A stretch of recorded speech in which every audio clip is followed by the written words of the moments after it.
మీ మీ మీ వైపు వినిపిస్తున్న మాట కూడా ఎక్కువగా బాగా 46 జీవో మీదనే వినిపిస్తుంది. ఎందుకంటే ఆనాడు కాంగ్రెస్ ప్రభుత్వం మేము వస్తే దాన్ని ఎత్తివేస్తామని చెప్పింది. సో ఈరోజు వాళ్ళు మాట తప్పారు. అయితే ఈరోజు మీ మీద రావడానికి కూడా ఒక ఈజీగా కనిపిస్తున్న ఒక సంఖ్య ఏంటంటే, సో ఇక్కడ ఎందుకు వచ్చింది? లేకపోతే మీరు కుమ్మక్కయ్యారనే మాటని ఎవరు తెరపైకి తీసుకొస్తారు? కావాలి అశోక్ సార్ అనే వ్యక్తి తీన్మార్ మల్లన్న అండ్ బలమూరి వెంకట్తో కుమ్మక్కయ్యాడనే మాటని ఎవరు తీసుకొస్తారు? అంటే ఇక్కడ జరుగుతున్న కాన్సిక్వెన్సెస్ తీసుకొస్తున్నాయా, లేకపోతే ఎవరైనా కావాలని ఇటు బలమూరి వెంకట లేకపోతే తీన్మార్ మల్లన్న ఈ యొక్క అజంప్షన్ని క్రియేట్ చేసే ప్రయత్నం చేస్తున్నారా? ఇలా విద్యార్థులందరినీ పక్కదారి పట్టించిన వ్యక్తి బలమూరి వెంకట్.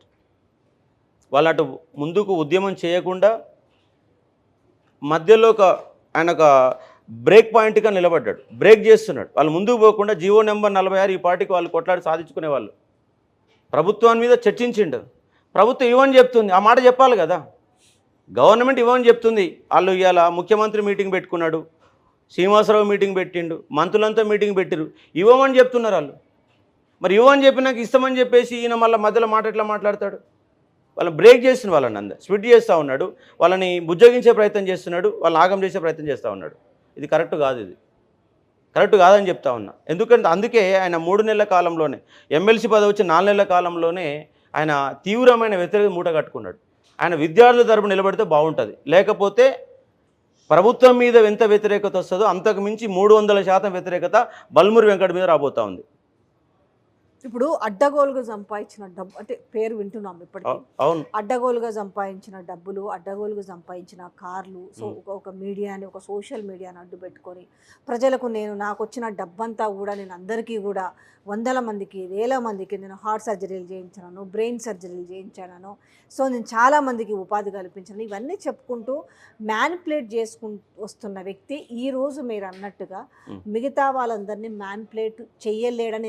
ఎందుకంటే సోషల్ మీడియాను నమ్మి ముఖ్యంగా ప్రభావితం చూపి మన కాంగ్రెస్ పార్టీకి ఓట్లు వేయడం జరిగింది. అదే రకంగా ఈరోజు ఎమ్మెల్సీ ఎలక్షన్స్లో కూడా అలాంటి ఒక ఫార్ములా ఉపయోగించారని ఎందుకు అనుకుంటున్నారు? అదే ఫార్ములా పడుతుంది ఇవాళ. మీరు ఇండైరెక్ట్ చెప్తున్నా, డైరెక్టే చెప్తున్నా. తీన్మార్ మల్లన్న అయితే ఒక బ్లాక్ మెయిలర్, ఒక బ్రోకర్, ఒక రియల్ ఎస్టేట్ దందా వ్యాపారి. ఎన్ని రకాలుగా ఇవాళ సమాజాన్ని ఇబ్బంది పెట్టాలో అన్ని రకాల సమాజం ఆయన కాడ ఉన్నాయి. మరొక నయీంగా తయారవుతాడు రేపు. ఇప్పటికే సగం మంది పొలిటికల్ లీడర్స్ ఆయన చిక్కుల్లో పడ్డారు. వాళ్ళకున్నట్టు బలహీనతలని, వాళ్ళకున్న ఫామ్ హౌస్ యొక్క అంశాలని, వాళ్ళకున్న లాడ్జీల అంశాలను అడ్డం పెట్టుకొని ఎంతోమంది పొలిటికల్ వాళ్ళ దగ్గర లక్షల కోట్ల రూపాయలు వసూలు చేసిండు. రేపు కనుక ఈ పొలిటికల్ బ్రోకర్ ఎమ్మెల్సీ కనుక అయితే 119 ఎమ్మెల్యేలను ఆయన బ్లాక్మెయిల్ చేస్తాడు. మొత్తం అసెంబ్లీని బ్లాక్మెయిల్ చేసే శక్తి తీన్మార్ మల్లన్నకు ఉంది. ఎందుకంటే వాళ్ళ దగ్గర ఉన్న డ్రైవర్లని వాళ్ళని అడ్డం పెట్టుకొని నా దగ్గర వీడియోలు ఉన్నాయని అదని చెప్పి ఇదని చెప్పేసి నా దగ్గర ఉన్న లిస్ట్ కూడా ఉంది. కాకపోతే వాళ్ళు మళ్ళీ బ్లేమ్ అవుతారు కాబట్టి మీ దగ్గర చెప్పడం. ఎమ్మెల్యే ఎవరో, ఆయన బాధితులు ఎవరో అనేది, ఆయన వల్ల ఎవరెవరు ఇబ్బంది పడ్డారు, ఎక్కడెక్కడ ఇబ్బంది పడ్డారు అనే లిస్ట్ కూడా నా దగ్గర ఉంది. అంటే రేపు చెప్తున్నాను కదా, తెలంగాణ సమాజం ఒక ప్రమాదకారిగా మారబోయే వ్యక్తి ఎవరంటే తీన్మార్ మల్లన్న. 100% ఇది వాస్తవం. తీన్మార్ మల్లన్న తెలంగాణకు ఒక వైరస్ లాంటాడు. ఆ వైరస్ కనుక అసెంబ్లీలోకి ప్రవేశిస్తే మొత్తం అసెంబ్లీ ఖరాబ్ అయిపోతుంది.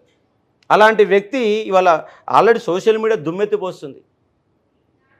బ్లాక్ మెయిలర్ అని, దొంగమల్లని, ఒక చీటర్ అని ఎన్ని రకాల ఆరోపణలు చేయాలో అన్ని రకాల సోషల్ మీడియాలో ఆరోపణలు చేస్తాం. కరెక్టే, కానీ ఆయన ఇండివిజువల్గా పోకుండా ఈరోజు పార్టీ తరపు నుంచి, పార్టీ ప్రకటించిన సీట్లో నుంచి ఆయన పబ్లిక్లోకి వెళ్తున్నాడు ఈరోజు. సో అదే కాంగ్రెస్ పార్టీ చేసి తప్పిదం అదే. ఈ యొక్క తీన్మార్ మల్లన్న బురదలో బురద రేపు కాంగ్రెస్ పార్టీ కూడా అంటిస్తుంది. ఆయన బురద వల్ల కాంగ్రెస్ పార్టీకి ఎంత చెడ్డ పేరు అంత చెడ్డ పేరు వస్తుంది. ఇవాళ ఏ ఎమ్మెల్యే కూడా, ఏ మంత్రి కూడా ఆయన సహకరించే పరిస్థితి లేడు. ఉత్తమ్ కుమార్ ఎంత తిట్టిండండి? ఆయన టీఆర్ఎస్కు బ్రోకర్గా పనిచేస్తున్నాడు. ఉత్తమ్ కుమార్ తిట్టిండు. మరి ఉత్తమ్ కుమార్ సిగ్గుండాలి కదా. తిట్టిండు, ఉత్తమ్ కుమార్ రెడ్డి తిట్టిండు, కోమరెడ్డి బ్రదర్స్ తిట్టిండు, పార్టీలో చేరిన తర్వాత రేవంత్ రెడ్డిని తిట్టిండు. మరి అయినా టికెట్ ఎట్లా ఇస్తారు మరి వాళ్ళు? అదే కదా మరి చెప్తున్నాను కదా. అంటే మొన్న నేను ఆ బ్లాక్ మెయిల్కి భయపడి టికెట్ ఇచ్చాను. నాకు తెలిసి ఏంటంటే ఆ మీడియా ద్వారా మళ్ళీ కాంగ్రెస్ పార్టీని ఎక్కడ బ్లాక్ మెయిల్ చేస్తారని చెప్పేసి భయపడి టికెట్ ఇచ్చారు. రేపు నేను చెప్తున్నాను కదా, రేపు కనుక ఎమ్మెల్సీగా తీర్మానం మల్లన్న గెలిస్తే మీ అందరిని మీద నెత్తుల మీద డ్యాన్స్ చేస్తాడు, నెత్తుల మీద డ్యాన్స్ చేస్తాడు. మీరు కానీ ఇంకొక దయచేసి మాట కూడా వినిపిస్తుంది, సరే తప్పని పరిస్థితుల్లో ఇవ్వకపోతే ఆ ఒక ఏదైతే సోషల్ మీడియా వేదికను అడ్డు పెట్టుకొని బండబూతులు ఇదంతా ఎందుకు వచ్చిన తలకాయ నొప్పి, ఆ సీటు పడేస్తే అయిపోయే. కానీ ఆయన గెలవడానికి వాళ్ళ సొంత మంత్రులే, సొంత ఎమ్మెల్యేలే, సొంత కార్యకర్తలే ఇష్టపడతలేరు. కానీ అయినప్పటికీ ఆ నమ్మకము ఆయనకు కూడా లేదు. ఎందుకంటే ఆ పార్టీ వాళ్ళే తనకు సపోర్ట్ చేయరని తెలిసినా తాను ఆ విషయం తెలిసే రేపు ఈ యొక్క ఓటర్లను కొనుగోలు చేయడానికి ప్రయత్నం చేస్తుంది. ఆల్రెడీ బేరసారాలు కొనసాగుతున్నాయి. డబ్బు కూడా వాళ్ళ నియోజకవర్గాలకు చేరి గుండుగుత్తగా కొనే అవకాశాలు ఉంటాయి. గుండుగుత్తగా ఉంటాడు. పోయినసారి కూడా అలా జరిగింది. మీరు ఎట్లా బ్రేక్ చేస్తారు? నాకు విద్యార్థులు ఉన్నారు కదా, విద్యార్థులు అనే సైన్యం. ఆ విద్యార్థులను కూడా కొనరని ఎందుకు అనుకుంటున్నారు? విద్యార్థులు ఏమి అమ్ముడుపోరు. ఎందుకంటే విద్యార్థులు అనేవాళ్ళు ఉద్యోగాలు రాక ఇబ్బంది పడుతున్నారు. వాళ్ళకు ఉపాధి కావాలా. 1000, 2000, 3000 అమ్ముడుపోతే వాళ్ళ జీవితం ఆగమయ్యే పరిస్థితి ఉంది. ఇవాళ హైదరాబాద్ ఉందండి, హైదరాబాద్లో సాఫ్ట్వేర్ ఉంది. సాఫ్ట్వేర్లో కొన్ని లక్షల ఉద్యోగాలు ఉన్నాయి. దాంట్లో తెలంగాణ వాటా ఎంత చెప్పండి? 10% ఉంటారా? ఫార్మా రంగం టాలెంట్ ఉంటే వాళ్ళకి ఉద్యోగం వస్తుంది. మరి టాలెంట్ ఉన్నప్పుడు హైదరాబాద్ రాష్ట్రం ఏం తెచ్చుకున్నాం? మరి అంటే టాలెంట్ లేకపోతే టాలెంట్ నేర్పియాలా? ప్రభుత్వాలకు టాలెంట్ నేర్పించే లేదా? ఒక స్కిల్ డెవలప్మెంట్ ప్రోగ్రామ్ పెట్టి తప్పేంటి? ఒక ఇంగ్లీష్ లాంగ్వేజ్ నేర్పితే తప్పేంటి? బీటెక్ కాలేజీలు, ఎంటెక్ కాలేజీలు కేవలం ఫీ రియంబర్స్మెంట్ కోసం వాడుకుంటారా? ఫ్రీ రియంబర్స్మెంట్ కోసం విద్యార్థుల జీవితాలు ఆగం చేస్తున్నారు. ఎక్కడ చక్కగా క్లాసులు నడవు, ఏడ ఇది జరగదు. దాంతో స్కిల్ డెవలప్మెంట్ లేకుండా బయటికి వెళ్ళిన విద్యార్థి ఏం చేయాలా?